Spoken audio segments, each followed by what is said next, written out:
So you bought your first cocker, Lady, as Yeah. a pet with no intention of using her as a gun dog, but after just a few weeks, you realised that you wanted her to have a working outlet. Yeah. What was it about the gun dog training that drew you in?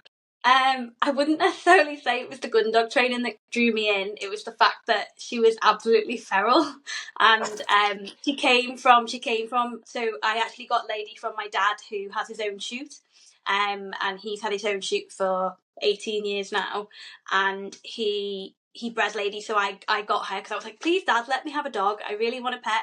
And then at about 12 weeks she was just a monster, and I was like, oh my god, I'm gonna have to do something with this dog because she's not the dog that I envisioned I was going to get. And I was always going to train her really well, and that was my idea. But when it kind of came to it, I got an Instagram, so I created an Instagram for her. And I was like, oh, all these people who've got Spaniels are doing gundog training, maybe that'll be the best outlet for her. And that's kind of how it happened then. And I just sort of like, I'd already done loads of research before I got her. I'm not a normal person that gets a pet. I like over research everything. Like if I'm going to do something, I do it perfect. So that's how I got into it, and then I just kind of went from there, and then that's how it happened. And why did you choose a Cocker Spaniel? They're quite a common breed right now, but they're not without their issues. So what was it about the breed that drew you in? This is funny because I actually grew up with Springers from like 12 until I was about 20. And then we got our first cocker. My dad got his first cocker, and I just really liked the size of her. So that's probably why I went for a cocker, because my dad was breeding them, and I was like, a cocker's probably better for me than a Springer, because I was single at the time, and I was like, it'll just be me and her, and if I end up moving into a flat, she'll be smaller to fit into it. So that's kind of why I went for a cocker, and because I wanted like a hiking buddy, somebody that I could go on adventures with, and I thought she's more pocket sized than a Springer would be, so that's kind of why I went for a cocker. I also knew from having the two breeds as well, like cockers have got a little bit more punch, and I quite liked that because I'm quite punchy and I'm quite sassy, so it was kind of like that's what drew me in. I was like, they'll be sassy and they'll be lovely and they're really happy to see you all the time, so that's probably why I went for a cocker. So after 12 weeks, you were strapped with this feral Cocker Spaniel, which Yeah. isn't feral anymore, and that's a lot of because of the training that you've done. What was the process? As in, where did you start? Did you consult with anyone? What were you reading online? What was the origins of the journey? There was quite a lot online, to be honest, to help, and I think this is where a lot of people get stuck because they don't want to do the work to look for it. So for me in particular, I like got a couple of books that were aimed at spaniels and gundog training in general, and I just read through them and read what I wanted. My main aim when I started gundog training is I didn't want to go down the typical, or what a lot of people would think the typical training for a gundog is. I wanted to be quite positive and quite force free if I could be. So I was trying to get as many resources towards that, because there are resources out there that say not to do that. So I went through things like, there was an app called the Gundog app that I started using for a little bit of time. There was a book by Joe Lawrence which was Force Free Gundog, and I used that. There was another book by Jane Arden which I think is called something control. I'm sorry if Jane sees this and she sees me get the name wrong. She's got Cocker Spaniels herself, so it was all about how to harness that Cocker's energy to use it with you, and that's sort of where it came from. The only thing I would say I probably did a little bit more at the beginning of my journey is more retriever based stuff than spaniel stuff, which I'll probably talk about a little bit later as well, which can be a bit hard when you've got a spaniel anyway. So that's kind of how I got into it, and that's how I learned. And if I hadn't have learned that way, I wouldn't know anything that I know now, to be able to then have a young dog that's a year old, nearly ready to move on to game and to move into that, hopefully that trialing area. So, well, you mentioned there the difference between retriever training and spaniel training, which that's quite interesting. So what are the differences, and why is it difficult to do retriever training with a spaniel? Every spaniel needs to know how to retrieve. It's really important for them to be able to pick stuff up, because not everybody is going to beat with their spaniel or go rough shooting with their spaniel. A lot of people like to pick up and have a team of spaniels to pick up, or a team of labs and spaniels, because spaniels will get into cover a little bit more than maybe some labs would. Some people in the lab world will argue with that. Some labs hunt absolutely fantastically. But a lab's main focus, or retriever's main focus, is to retrieve articles. And whilst a spaniel will do that, a lot of their desire is to hunt. So if you're not helping them learn how to do that and to harness that for them, that's where you can sometimes get a few issues in their behaviour, and they'll go and try and do it themselves. So if you start off doing loads of retrieving with a spaniel, especially because they're so fizzy already, they're so energetic, they are the funnest dogs in the world, in my opinion. Like, they've got so much to give, and all they want to do is get their nose down, and you're making them sit next to you, watch a retrieve, go and pick it up and bring it back. That to them isn't enough. So then they'll go and do that hunting of their own accord, and loads of little issues come up that I have a lot of people that message me on Instagram about all the time. And that's probably the main difference, is in that every spaniel does need to know how to retrieve, but their main element is hunting. So learning how to get that from them means you'll get the other element out of it as well. So what are you doing to train a spaniel's hunting ability? Because obviously they do it naturally anyway, but how do you do it or train them to do it in a somewhat reasoned capacity? So the thing with spaniels and hunting, some people won't necessarily teach it and they'll just let the dogs do it naturally. I personally have found, I had a lady who didn't really hunt, didn't teach her how to hunt properly till she was 1.5. I did loads of retrieving with her, and then when it came to hunting, she was hunting with her nose up, not her nose down, and she was never really that accurate about it. So I had to reset and think how I could reteach her, actually, no, your nose is down and you'll get something out of it. I've got another dog, Ginger, who's a cocker as well, and I didn't start training her till she was about 8 months. And she was kind of feral and used to go and hunt for herself. So she did a lot of free hunting, which a lot of spaniels do when they haven't had that element of hunting teaching. And then I've got River, who's 1 year old, and I taught her how to hunt straight away. And she's the only one that won't go far from me when I ask her to hunt. So when it comes to hunting, I personally like to teach it with food to begin with. So I normally use all the meal times. I'll pop it on the floor and I'll either make a noise, I'll click with my mouth, like I'll make, like, I don't know if anybody does it, but when you call a cat over on the road and you're like, oh, kitty, and you make a noise, like I just make a noise that I'm going to then use solidly throughout the training period, that they know that means get your nose down and hunt. So some people would say you could use the hunt whistle, which is fine, but I personally for this wouldn't use a hunt whistle, because the idea is that the dog's learning to hunt around you. A hunt whistle's normally used if the dog is further away from you. So I put kibble on the floor, make sure that they're happy and they're picking it up and they're eating it and they're having a really great time. And doing really short bursts of it makes a big difference. Once the dog understands that, so when they're a puppy and they're a bit bigger, so normally at about 6 months old, I'll start introducing balls as well. So I'll ask them to hunt and find balls and stuff. But with that, they do also need to know how to retrieve a ball. So this is where I think a lot of people get a bit mixed up with training as well. You have to separate elements in training. So if you're teaching retrieving, it has to be a retrieving session. If you're teaching hunting, it has to be a hunting session. And then generally, after they've had a lot of repetitions of both, you can start to interlink them together. And then the dog understands when they're hunting for a ball, it comes straight back to you then. That's how you start to build that drive and that speed and that want to stay near you, because everything that they're finding is at your feet. It's not further away. I don't know if that makes as much sense as I thought it did, but that's normally how I start. That's my layers on how I start teaching it gradually. And the other thing I probably would say about hunting in particular as well is make sure the dogs, especially young dogs, have always got something to find. Make sure they're succeeding all the time. If they're not finding and they're not succeeding, that's when they'll go off and find fun for themselves because they're bored. The other thing I would say with young dogs is it's very easy to get carried away. Make sure you keep sessions really, really short, like less than 5 minutes when they're puppies, up until about 9 months is when you can start pushing that time as well. So when you're throwing kibble on the floor for the younger dogs to sort of start their journey of hunting, if we were to really break it down for someone, are you standing in where they were to be fed and just throwing it around you? On basic terms, what are you doing? So it kind of like, so if you're going to do it in layers, like anything in training, you want to do it in the most sterile place that you can to begin with. So you would do it in the kitchen if that's where you feed them. You would just scatter a little bit of kibble and make that noise in the kitchen so that they can pick it up and do whatever. Then the next step would be to move to the garden. So do it in the garden. And what I would say is when they're a bit younger as well, try not to put it in any cover. So even if you've got grass that's that big, that's still too much. Make sure you're doing it where they can see it. So you want them to be able to have the nose down but see where it is. Because puppies in particular, they learn really fast. They learn in about, I think it's 2 seconds. So if your puppy's finding it too hard to look for something, they'll lose that motivation sometimes.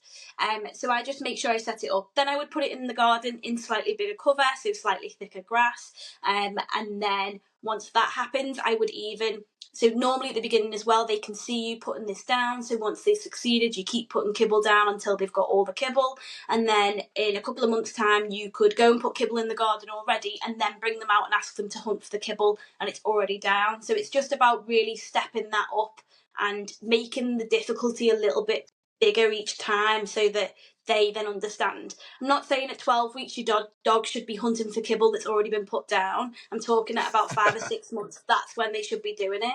And I think the thing with training anything in the gundog world is so many people, I'm really guilty of it as well, move on too quick to the next step instead of really getting that beginning step solid, so then you can move on in little tiny blocks. I've done that with my other two, and it shows in certain areas of my training when they're working, and I'm like, oh, that's because I missed that big step out, and I'm going to have to correct that now. For example, with River, I've really built that up stage by stage, so everything's just dead easy with her, and she's like, oh, okay, yeah, I know exactly what I'm meant to be doing there. With the hunting training, obviously you say you've got to separate the hunting and the retrieve training. With retrieve training, is it the usual stuff, but just do it less than what you would normally do, or are you doing specific spaniel retrieve stuff? So to begin with, I would say up until 5 months, the only thing you really want to teach a spaniel is anything that you pick up, you bring it to me. I'm not going to take it off you straight away, but I want you to bring something to me. So you'll find a lot of spaniels in particular, and I find this quite a lot, don't necessarily want to pick dummies up or don't want to pick balls up all the time. You have to build that value up. Some people, like me with River, are really lucky. They'll go and pick anything and it doesn't really matter. But some dogs can be a bit funny about it. So for me, it's just, I actually, with River in particular, and I probably will do it with all the rest of my dogs, I do something called the clicker retrieve. So that's where I'll throw an article out, and to begin with, all you want is them to have a little bit of engagement with that article. So whether it's just putting a paw on it, putting their nose near it, you would click with a clicker, mark, and give them a treat. And then gradually you'll increase that so that you have to proper put your nose on it and then you'll get a reward. And then the next step would be you have to put your mouth around it and then you'll get your reward. And then you have to put your mouth around it and pick it up and then you get your reward. And then you have to put your mouth around it, pick it up and bring it to me, and you'll get a big fuss about it. And I would say the earlier you can do that with a puppy, the better, because if a puppy understands that every time they bring something to you, they either get a big fuss, they get some food, or it's just the best thing in the entire world, the easier the rest of your training will be, because they'll never try and avoid giving you something. And a lot of people will snatch things off dogs and really things that they shouldn't have, which is understandable. But if your dog's not picking up a dummy or a ball, get some socks. Every spaniel loves a sock. Every spaniel loves a sock. Go and ball some socks up and teach them how to retrieve a sock. That's what I did with River. I had a little sock ball that I used to throw out for him. We'd do a couple of things. I'd sit on the floor with my legs in a V. I'd throw a little sock out. She'd run out, go and get it. She'd come back to my legs and she'd just get a big fuss, a big tummy tickle, and we'd let her play with it for a while, take it off her and do it again. And we'd do it about 4 times and that's about it. So it's exactly the same as you probably would do with a lab. It's just the distance isn't as far, I would say. Until they're older, I wouldn't necessarily be teaching spaniels too much retrieving until they're about 6 months, until they can do all their basic other things as well. So that's very interesting and very helpful for people with whom have younger, as in sub 6-month-old dogs. But a lot of people getting into field sports now is because they brought a working breed and they realised this whole new world of field sports, and then they can harness their dogs into doing what they're meant to do. However, some of the times they have a dog which is a couple of years old, which have had no gun dog training before they even start the gun dog training, and the dog's had tennis balls and has run around with them. And then all of the retrieve training, etc., becomes very hard. What would your advice be for people like that? So my number one advice for people like that would be go and see a trainer. I have a lot of people that come to me with lots of problems all the time. And the one thing that they don't want to do is go and see a trainer. But sometimes you need that person to be able to tell you what's going on, because it's easier to see from the outside than it is to see from the inside. Sometimes, I go to trainers to get as much help as I can when I need it, especially if I've got problems. It's the first thing I'm like, right, even if it's 2 hours away, I'm like, right, I'm going to go and invest a bit of time and learn how to do this. So my number one would be go and find a trainer. Number 2, I would say start treating your new dog like a puppy. and just start the same way that you would with a puppy. It will take longer with an older dog. Some dogs will click on a lot faster than others, especially if they're quite well bred and they've got all of that natural working ability behind them already. They'll pick it up pretty quick because they want to. But I would say treat your dog like a puppy. A lot of people, when they get older dogs, especially some people, because I know have started getting rescue dogs that they've then put into gundog work and things like that as well, don't feel sorry for the dog that it's come from a rescue or you've taken it on at 3 years old or 2 years old. Treat it like a puppy. Tell it off like you would a puppy for doing things wrong. Dogs will take as much as they can. They only want to do things that have a benefit for them. And if they're not getting a benefit of it, or if they're doing stuff that's not benefiting you and it's making your life hard, you need to correct that. So sometimes it's easier when you do get a new dog and they're not used to you. It's just like training a puppy because they don't know who you are. The minute that dog starts to get to know you, that's when little things start slipping. So, like, for example, my girls are really well behaved, but I can guarantee if they went to somebody else who knew what they were doing, they'd be better behaved for them in 3 weeks than they would be for me because they know little things that they can get away with for me. So the same with any new dog. Just treat it like a new dog, treat it like a puppy, and everything will come. But if you have got serious problems, like if your dog isn't retrieving absolutely anything and it's just running off, that's when you go and see a trainer to try and get that kind of like that solid advice in front of you there, because you can only give so much advice online or learn online. Sometimes you do need to take that plunge to speak to somebody. I think it's very interesting, the deployment of trainers, because I was speaking to Tom Cantwell, who's a gun dog trainer down in Hampshire, and he specifically uses gun dog training for pets. And his whole thing is when you're on a shoot, you have so many other things that are going on that you don't want your dog to be running around. So if you tell it to sit and stay, it needs to sit and stay because you have so many other things in your hands. And then he applies it to, say, if you go to the pub and you are taking your dog with you, if you want your dog to sit and stay at the table, it needs to sit and stay. So then you can go and order a couple of pints and then come back to the table. And then the dog's still there. So it's like that crossover between what they're bred to do and they can still be pets. But if you use the training that they're most natural with, then it works a charm. Yeah, and definitely. And a lot of gun dog training as well is just general obedience. It's just to a heightened state in the most distracting environment that there possibly is. Like a dog on a shoot, like it is mad. Like even as a human, when you go on your first shoot, it's like, oh my God, there's so much going on. No wonder the dogs have to be so well behaved. Obviously, you don't get loads of you get some well behaved dogs on a shoot and some dogs that aren't necessarily well behaved. But again, some of that is just people trying to move on too quick with their dogs and trying to do too much, trying to get them on to do all the fun stuff rather than the boring stuff that'll set them up for life. Like Tom's probably right in the fact that he's doing all that boring stuff that none of us like to do, but he's teaching it that well that he can put that dog in any situation and it'll just sit and stay where it is, and because he's asked it to. But yeah, I think Tom's right on that one. Like it is just gun dog training can be used for any dog because it is just general obedience at the top level that you can get it at. So then you got your spaniel, it's going well, gun dog training, and now you have another cocker and a Springer. So what was the journey and the thinking behind getting now 3 dogs? I didn't actually get the second one myself. I met my partner Paul, and he had her as a puppy, and that's how we met.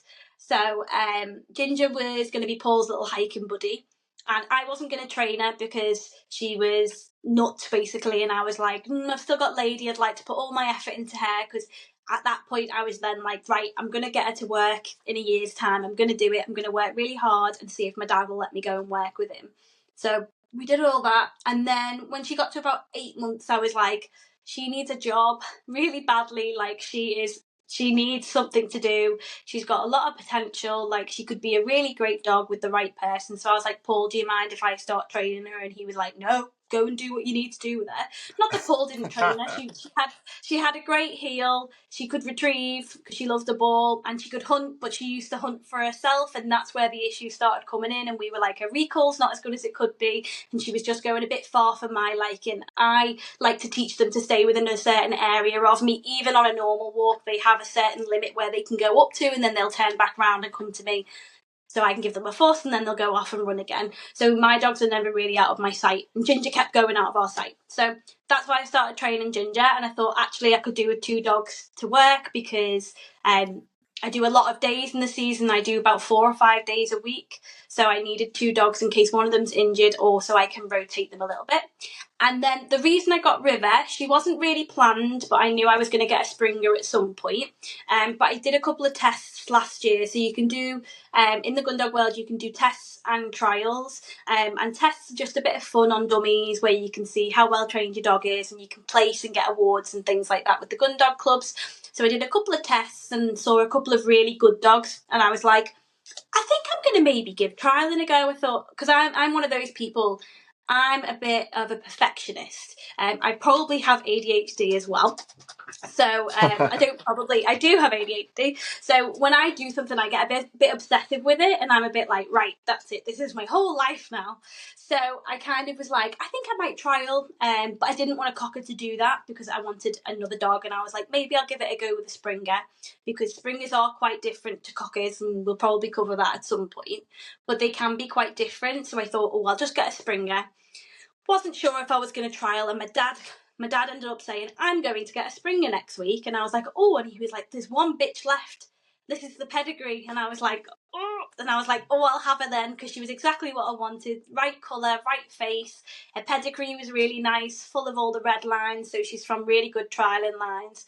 And I just kind of got lucky with her that she's hopefully going to do quite well. So yeah, that's kind of how we got into 3 dogs. So I have 2 normal working dogs who are Lady and Ginger, and then River's mostly going to be a trialing dog for the first couple of years of her career, and then she'll end up working normally once she's retired from trialing. So you mentioned that you don't let your dogs go very far from you when out for a walk, and that engagement is something which you've built up. How have you managed to build that up? Because that's a trait which a lot of people will listen to and be like, oh, I'd like to have that for my dog. I call it, what did I use? It's like a, I can't remember what I called it now, but it's a certain perimeter. So the dogs learn that they can only go to a certain place. So I call it like a check-in game. And basically your dog's just always checking in with you and checking where you are. So when they're puppies in particular, and Lady's probably the best example of this because I taught this to her anyway before I started doing gundog training. And it was just more, she knew her recall, so she'd go to a certain distance and I'd just call her back and give her a treat or give her a ball when she came to me and sort of made a fuss. And that's all it is, really. It's just really repeating that. I think a lot of people struggle with it because they don't want to talk to the dogs on a walk. They don't want to be recalling them every 5 minutes, and they want to have a chat to whoever they've gone on a walk with or sit on their phone. But actually, I talk to my dogs a lot on walks. Like, I call them in quite a lot still. I recall them randomly so that they remember what the recall is. And it's just so that I don't have them running into the woods wherever they want. There's nothing I want less than a dog, as soon as I let it off lead, that runs straight in the woods and flushes whatever it wants. Flushes all the rabbits or the pheasants, whatever's around. I don't really want that. So that's why I teach them a check-in, because I'm scanning the horizon and the environment and they're just turning back to me. And if I can see something like a rabbit dart across, I can call them back into me and just sit, and they'll sit where they are. It takes a long time for them to understand. It does help when you've got other dogs that do it already. So Lady did it already, and that's kind of how Ginger sort of learnt it. River kind of did it. River had a great check-in for a while, but she's just come through her adolescence, so she was being a bit cheeky and going a little bit further than I'd like. But in the last 4 weeks, it's kind of she's understanding where she's meant to be now. And again, it was just going back to basics, calling her in regularly when she'd hit that distance. So it doesn't matter where the distance is. If, for example, Joe, you had a certain distance that you'd want your dog to be in, it might be further away than I would want mine, but all you would do was let them run out and call them back in and give them a reward when they come back to you, and then let them go off again. Same way with hunting, it's building that value around you. Another way that you can do it as well, you can call them back in and you can have popped a couple of treats on the floor and ask them to hunt by you. So if you've got a bit of chicken or kibble or whatever it is that they'll eat when they're outside, I did this with Lady a lot as a puppy. I'd call her in, put my hand flat to the ground and say, find it. And she'd find something around me. And that one is probably the best for keeping the dog as close as possible, because they're like, oh, every time I come near you, I find something really great, so I'm going to stay around you. And that's how I teach that, and that's why I like that, because I don't want them to be naughty, basically, and make mistakes and me tell them off. It makes my life a lot more miserable if I'm constantly telling my dogs off. How has the evolution of training differed between your 3 dogs? Obviously, you started with Lady and she was sort of a trial and error and she's got there really nicely. Ginger, you sort of took on at 8 months, and then River, you've taken all the experience from the first 2 and had her from a puppy. What different things have you done with River that you wish you had done with the other two? I wish I'd started training them to hunt earlier to stay with me more. Not with Lady, to be honest, with Ginger. So out of my 3 dogs, Ginger's probably my most difficult dog, because she got away with a lot more as she got older. That's not saying she's a bad dog. To most people in the gundog world, Ginger's an amazing dog, but for me, sometimes her standards slip a little bit, and she gets carried away quite a lot. So Ginger's like a kettle. She can boil over sometimes and just let it take her away. Whereas Lady's a really big mummy's girl. So she doesn't want to go off on her own. She wants me to go with her. She wants me to hold her hand a little bit, which sometimes isn't great either. And some of that comes from me asking for too much engagement from her constantly, getting her to really look at me all the time because that's what I thought I had to do. When in actual fact, I needed her to engage with me and be with me, but that doesn't necessarily mean look at me. So with River, probably the things I've done differently, I've just harnessed her natural instincts straight away. So just really worked on that hunting with her and just made her realise that I am the best person in the world, and you will only get things if you do it through me. She is so naive. She doesn't know anything. She's never even chased a pigeon or a magpie or anything like that because I've made her so naive that she just thinks a ball and me are the best thing in the whole entire world. So that's probably where my evolution's changed, in that I've kept things very simple with River. Whereas I think when I got Lady, I was overcomplicating everything and trying to move too quick. So with River, it's all been nice and slow. Like some people would say, because River's 15 months now, some people would probably argue that I've gone, like, she's capable of more. And she is. But I also know that River's going to be a really, really great dog. But I don't need to rush that. Like, I don't need to go too slow, but I don't need to absolutely ram it. So she's in a trial by October. I need to make sure that I'm getting absolutely everything perfect, all of her basics perfect. So by the time we're moving to that next stage, is when she gets on game in the next couple of months, that she doesn't need any telling off or any correcting because everything's been exactly how it should have been. So that's probably where I've been a bit different with River. I've lost my temper a lot less with her as well than I have the cockers. But I don't know whether that's just because she's a Springer, not a cocker. It probably is. Ask me next year when I have another cocker.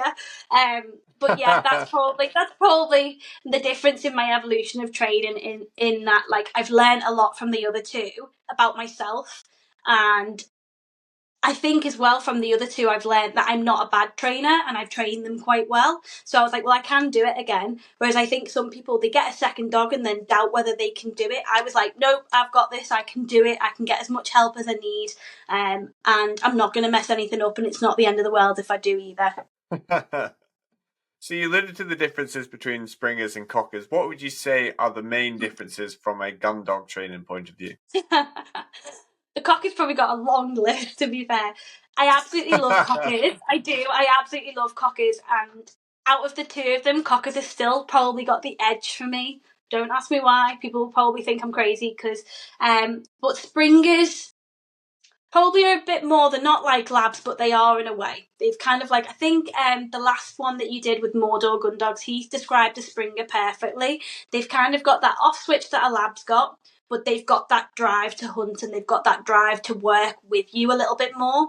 Whereas Cockers, they love you, you are their world, but they also want to do what they want to do. And most of the time, they will get it wrong. So they're just desperate. So for example, if you threw a retrieve out and they hadn't marked it properly, a lot of the time they're just desperate to get anything. Like they're just like, oh, I'll just bring you something, I don't know what it is, and they'll just like, they'll get to that point. The other thing I would say specifically with my Cockers as well is they're a lot more sassy than Springers. They've got a lot more to say, but they are fun and they're a bit busier when they get going and stuff. Whereas Springers, and I've found with River, have just been a bit like, they're easier. Probably not easier to some people, but for me, she's been a lot easier. I've probably done it the right way, having 2 Cockers and then going to a Springer, because they are different. But no, Cockers still have the edge for me, but they do make you want to tear your hair out a little bit more than a Springer would, definitely. What about the use of placeboards? You use them with River, but not the other two, and you say it's something you regret. Yes, so not everybody likes placeboards, but I just wanted to use one with River to really nail in those foundations a lot quicker. I think when it comes to placeboards as well, if you're teaching a sit or a stay or anything like that, the dog sort of clicks on quicker what it is that you want, because then when you gradually take that placeboard away, they're like, oh, it's the same thing that we learned on the board. And they've got that physical parameter around them. So if they put their foot down or their paw down, they know that they've gone over that barrier. It's a bit like a gate. Dogs aren't stupid. If you've got a baby gate in your house and you've told the dog not to come over it, they know when they've come over that threshold that they've been told not to come over. And it's sort of the same as a placeboard. Like, the placeboard just really helps to simplify everything. I wouldn't say they're for everybody. Some people don't like to use them. But if you are looking, I would say if you're looking to be a little bit more gentler with your training approach, a placeboard can be a great tool, because it's easier to just, if your dog's meant to be staying and it's come off the board, it's easier to just pick them up and put them back on the board than it is to remember where you actually had them in the first place. So it's just easier for their learning and for yours to be able to break things down. It also means that you can teach that the board is a great place to be. So you can, when they're puppies, you can feed them on the board, you can give them treats, you can actually put their bowl on there, just so that they understand that that's a great place to be. So I think with River, it's really helped in terms of really being able to move up those steps a little bit faster than it had with the cockers. And it just means she doesn't push any boundaries. So I know now at 15 months, if I leave River in the middle of a field and I say stay, I can walk really far away and she will still stay where she is. Whereas the cockers, if I say stay, I can go to a certain distance, and then if I go a little bit further than that distance, they'll stand up and look at me and try and find me a little bit more. Whereas River's quite confident in the fact that she's been told, no, I'm going to come back, you just need to stay where you are. Whereas the cockers are like, something's different here, because Mum's gone a bit further than she normally would. So that's the daily battle I sometimes have with the cockers, is I have to work out where their area is and where I can push them. But I have retaught Lady and Ginger how to be on a placeboard, and it has helped them in certain areas as well, because they again have understood quite quickly they've got a barrier there and they can't come off it. So I would always recommend a placeboard now, and it's something I will always use in my training, but they're not necessarily for everybody, but they will help to solidify things a little bit easier for the dogs. It's so funny the difference between different dog breeds. I was recently in Amsterdam because I was getting the ferry back across to the UK, and I took my cocker out for a walk. The hotel had a lovely grounds that we were staying at, and so a neighbour's dog or something came over and joined us. And it was an Aussie Shepherd, so collie-esque, very cute, very lovely. And it came out for a walk with us, and I took the dummies with us because we were doing some work. And we were both just sitting. My cocker was just sat there, just fizzing, just constantly, just ready to go. And then the Aussie Shepherd just sat down and lay down and was the most chilled out thing ever. And then we're just going for a walk, and my cock is going everywhere, all around me. And then the Aussie is just walking beside me to heel. And I'm like, come on, do something. And it's so funny. Yeah. It's all the traits about cockers that people don't like. Those who have cockers, they just come to really love the busyness about them. Definitely. They just sort of capture your heart a little bit. They might be annoying, but they just have something about them. They've just got so much character. It's lovely. And that's why Spaniels, I'll always have Spaniels. They are my favourite breed of dog, because they've just got so much character and so much personality about them that a lot of other dog breeds don't have. And yeah, I would not be without them at all now. So after the training of all of the Spaniels, you then decided to enter the field sports world and started working on a shoot. What capacity were you working in? I kind of threw myself in the deep end, I would say. So my dad does a rough shooting, more wild bird with a bit of pheasant. So he's particularly really good at woodcock and snipe. He's got great land for that, so he rents a lot of land for that, but he does put pheasants down as well. So I sort of started working with him, which is probably quite difficult for a young dog in particular, because woodcock don't scent very well, and snipe are tiny. So Lady had a great working season for her first year, and I think it probably did set her up even better for when she was on bigger shoots as well, because she wasn't pushing loads of birds and it wasn't blowing her head off a little bit. But then I did also go to a normal driven pheasant shoot as well, which was quite big days, and a lot of birds. So I was doing both of those when I first started. My friend found us a nice little shoot that's 15 minutes from my house, and we went to it, and it was probably the best thing we did because it's been great.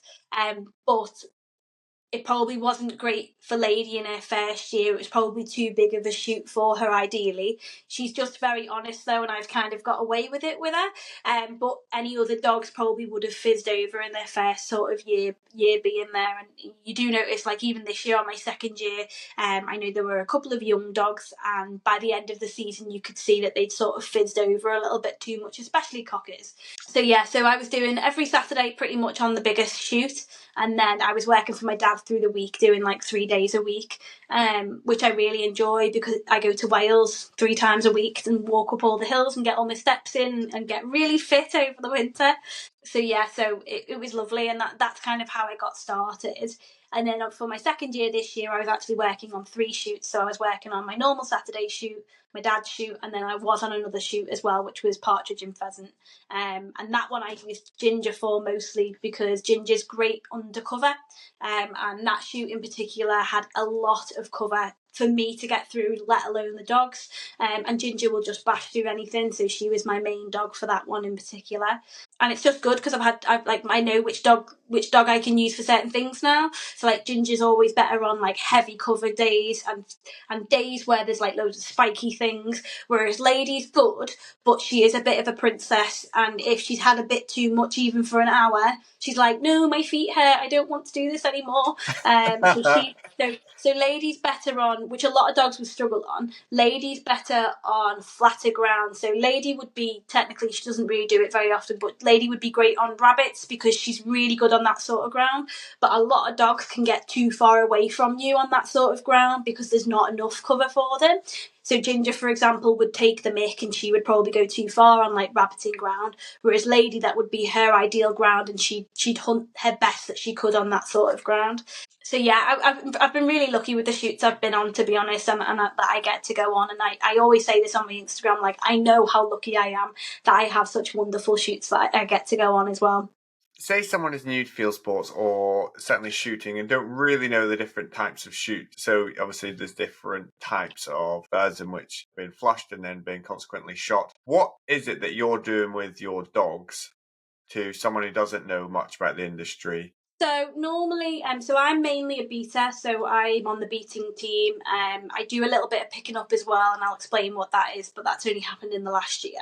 But predominantly when you've got spaniels, a lot of the time you are on the beating team, and it's the beating team's job to be able to like push birds forwards to a flushing point where the birds all then fly up, which go over where the gamekeeper or the landowner or the shoot captain will have placed all the guns on their pegs, and then they'll shoot all the birds that come over them, and it's us that have flushed that over. So that's normally a driven shoot. So and that's normally like pheasant or partridge, I would say, mostly. That's where you get those big, massive, big shoots, and like they can be like small days to the shoots that do like 2,000, 3,000 birds a day. Like, so it can be as small as possible. So my main Saturday shoot is about 250 to 300 birds a day. Because it's a nice size syndicate, and they don't want to get rid of birds too quickly. Whereas there's some shoots that do loads of birds every day. So that's kind of like a driven pheasant shoot. So you're basically driving the birds over the guns so that they can shoot them. The other type of shooting that you can do is walked up or rough shooting.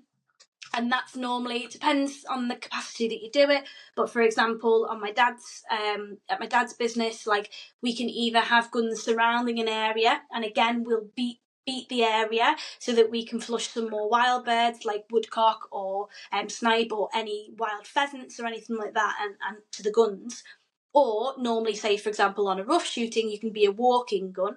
So you can walk with the beaters, with the spaniels, and the spaniel will work in front of the guns. So they'll do a nice quartering pattern in front of the guns in the hope that they'll flush a bird that will fly up in front of the gun. The gun will shoot it, and then the dog will go and pick it. So the spaniel will normally go and pick it, unless there's labs that the guns have brought with them. And that's also how trials are run as well. It is a rough shooting day, so you've normally got 2 guns either side, and you are working your dog in front of you for the guns to be able to flush, for you to be able to flush and the guns to be able to shoot the bear that your dogs have flushed.